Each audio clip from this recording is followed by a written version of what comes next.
that's when it was a minute before 11 o'clock, and so that's when all of a sudden NBC shows the delegate or the vote The West count, Coast close.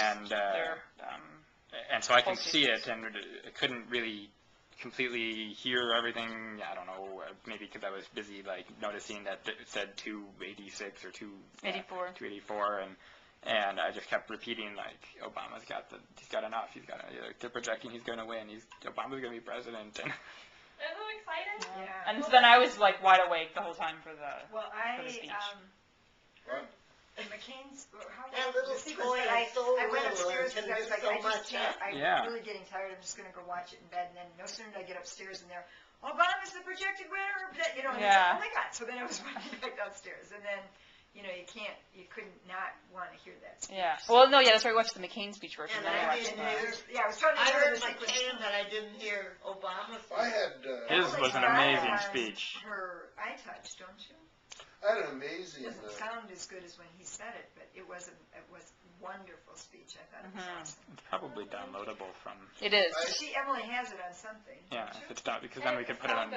We could download it. I could download it at the hotel and play it here. Yeah.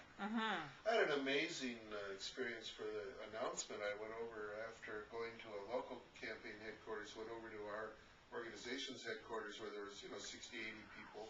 They're watching the screen, and a colleague of mine, Val, an African-American woman's mother, was there along with her sister. And her mother is an 86-year-old, tiny little black lady. So I sat down next to her a few minutes before the announcement was going to come on and said, I just want you to know how much more meaningful this night I think is going to be for me if I can sit next to you tonight for the rest of the, into the evening for a while. Of course, honey, that's good.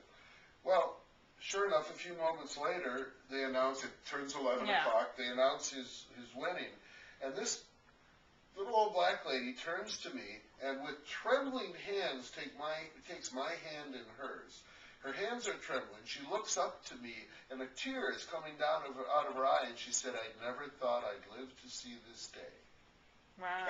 Now you got to understand. I've seen it on TV. I've heard people interviewed. To have a little old lady holding my hand at the moment that an African American went. Yeah. I've had trouble not tearing up every time.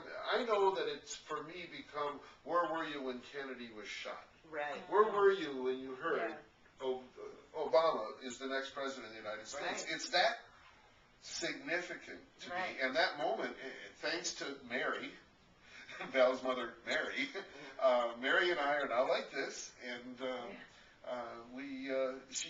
she added something to it that makes it literally one of the seminal moments of my life. It was a big deal anyway.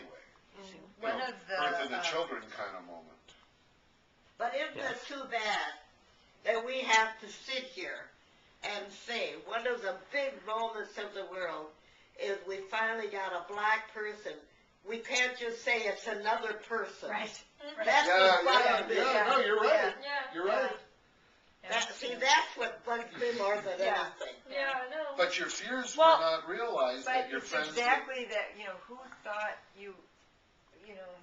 But that's the thing, too, is the reason I liked him had nothing to do with the fact that he was black. When I heard him speak, and it wasn't because I liked it. I'd heard Jesse Jackson speak. I'd heard a million other black men and women speak. And I was just like, whatever. But I heard him, and I was like, whoa, that man is going to be president one day. For all people. Right. Yeah. There was nothing about him But what I'm being trying black. to say, when you heard him, you didn't think he was red, white, or blue No. or black. No. You heard a man speak. Yeah. But the whole heading of all the paper is First black man president. Well, they couldn't get it around is it historic. being historic. But you can't get around Now, it. But I'll tell you, I wish Dad was alive today. Yeah. And for a lot of reasons, certainly, but the biggest reason is, was there anybody that appreciated a great political speaker more no. than your husband and my father? My father.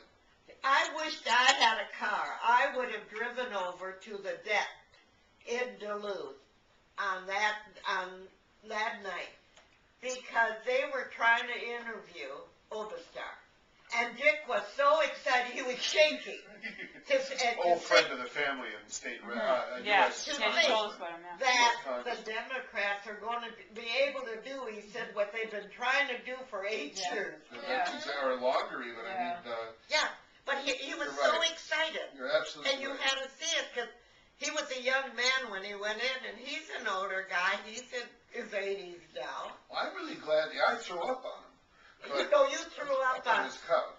on, what's his John name? Blotnick, Blotnick. but it was Obastar that was His his assistant. Obastar had to clean it up. Okay, I was young then. 14. And I just walked In the up to papers Washington Monument. that I included for you, you had asked for